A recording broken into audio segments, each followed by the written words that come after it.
Yo ho hee ho, a pirate's life for me. Ahoy, mateys!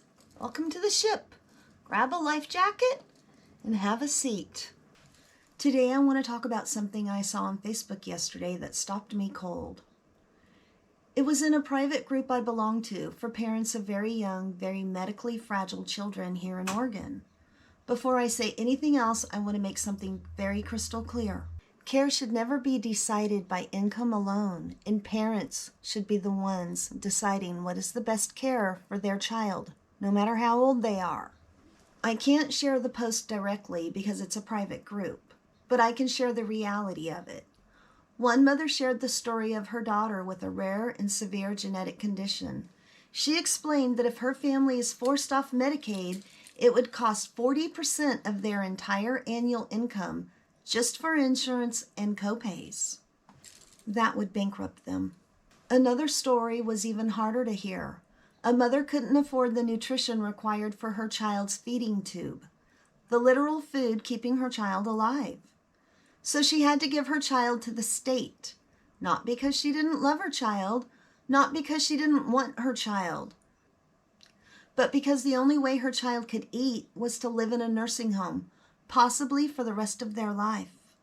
That's not choice. I want to say this clearly because it matters. This is not about saying institutions are bad. We need institutions. Some families genuinely need that level of care. There should be no shame and no judgment for choosing it. I even told my own son that when I die, I think the best place for him to go would be a nursing home. He's intellectually disabled and he has severe seizures, so he's medically disabled as well. What I'm talking about here are the parents of very small children who are being kept alive through medical intervention, and their families are denied the choice to care for them because of finances. That's not right. Why are we saving children medically only to abandon families financially? On my channel, I want to focus on quality of life. The issue with the children is kind of like the issue I'm going through with my son's day activity group, adding monthly strip club night into the itinerary. It's not safe and it's not care. The problem is when institutional care becomes the only option. This should never be about where the child can exist until they die. It should be about what gives that child and that family the best quality of life. Some families can safely care for their child at home with the right supports. Some families cannot, and that's okay. Both choices are valid.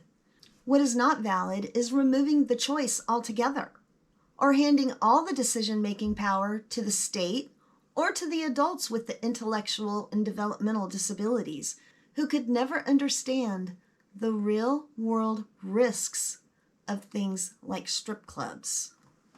I am the mother of adult children with significant medical and developmental disabilities. What happens to children when they are young sets the tone for what happens to them as adults. I am living proof of that. When systems learn early, they can override parents, ignore family voices, and reduce care to budget math. That doesn't stop at age 18. It follows our children for life. Today it's ventilators and feeding tubes. Tomorrow it's unsafe outings, loss of protection, and parents being told to hire lawyers just to keep their child safe. Same pattern, different chapter. They think they hold all the cards. They don't. That's why we're having a mutiny. There's a policy called parental income disregard. It sounds boring and technical, but here's what it really does. It allows family to access Medicaid for their child without being punished for working. It does not force children to stay at home. It gives families options. When families are denied in-home support, the system doesn't stop needing to care for that child. It just shifts the burden onto parents' bodies, marriages, finances, and mental health.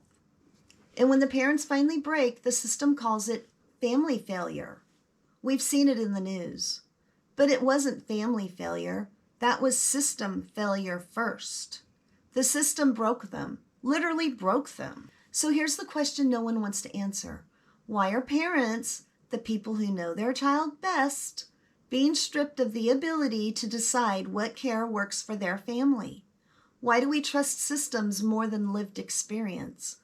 Why do we save children medically and then abandon families financially and emotionally? And no, TikTok does not speak for all disability lived experience. I don't speak for all lived disability experience, but my voice is being silenced, and I feel like a lot of other parents' voices are being silenced too, and I'm not going to have it. Families matter too. My voice matters. Families deserve options. Children deserve care that fits their needs. No parent should be forced to institutionalize a child just to keep them alive, and no parent should be shamed for choosing institutional care when that's what works best. This isn't about ideology, it's about dignity, and it's about stopping families from being pushed off the ship. They're not getting pushed off my ship. Hold on tight. Grab your life vessels. If they push you off, you swim and get back on with us. Sail on. I'll see you in my next video.